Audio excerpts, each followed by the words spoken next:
Cherries, Emily with you today, and for this month's Technique Tuesday, we're focusing on specialty paper, and I am using vellum with the Betterpress. I'm so excited to try this out with you guys today. I just figured I wanted to try using vellum in a different way. So I'm just starting out with the Betterpress and taping my vellum sheet onto my plate, and then I'm going to use an A2 sized card. So I'm just placing the flower metal piece down onto the base and then applying the ink. All the things I'm using today with the Betterpress is everything that comes with the Betterpress letterpress system. So that's really neat. It all comes with it, that flower plate and everything. So I'm just going to run this through my Sizzix Big Shot machine one time. It's always imperative to make sure you remember to only run it through once.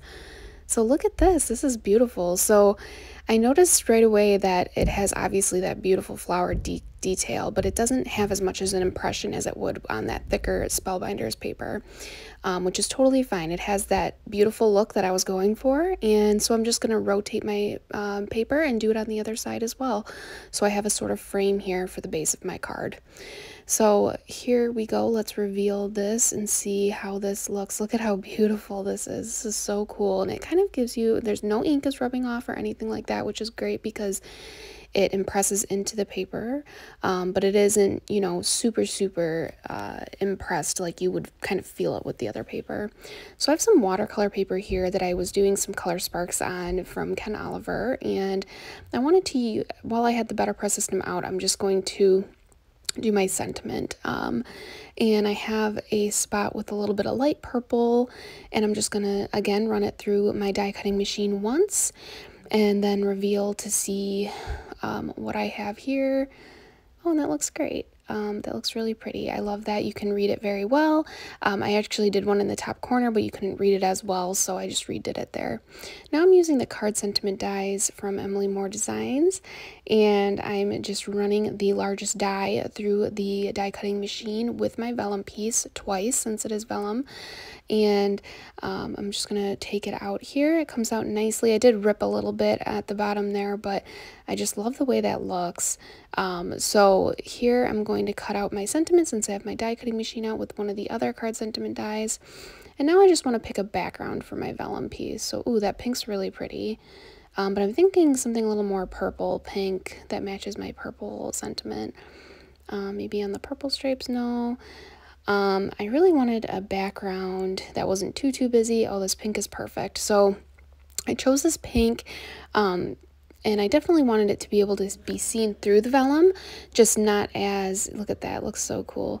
It's just not as apparent. So I thought that was really cool. So now I'm going to trim my edges down because I did rip the one edge on accident as I was getting it out of my machine here. So, but I actually really liked the look of this where it has the pink on the top and the bottom.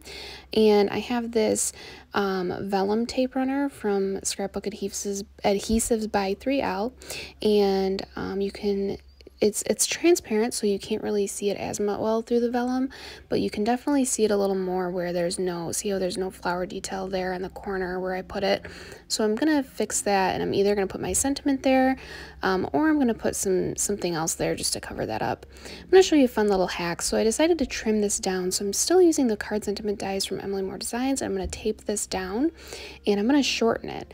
So I'm just taping it down, make sure it stays in place. I run it through just enough to make sure that edge cuts off, and ta-da, there we go. So now it's a nice short sentiment. It fits my sentiment a little bit better.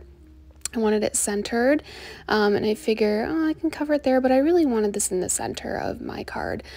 And so I'm just grabbing some foam adhesive and peeling that off, sticking that onto the front of my card.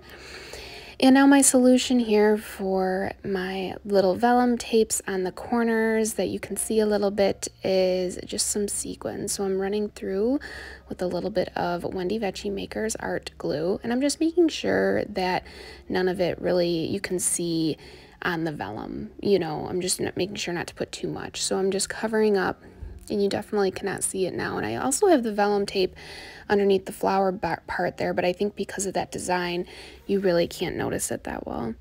So just carefully placing down my sequins, all different sizes and colors. These are from Catherine Pooler, and I love that there's just different shapes, sizes, and even styles of sequins in there. So here is my beautiful card, and look at that liner with that vellum. It just adds another beautiful touch, and that's how you use vellum with your Spellbinders Betterpress machine. Thanks so much for watching.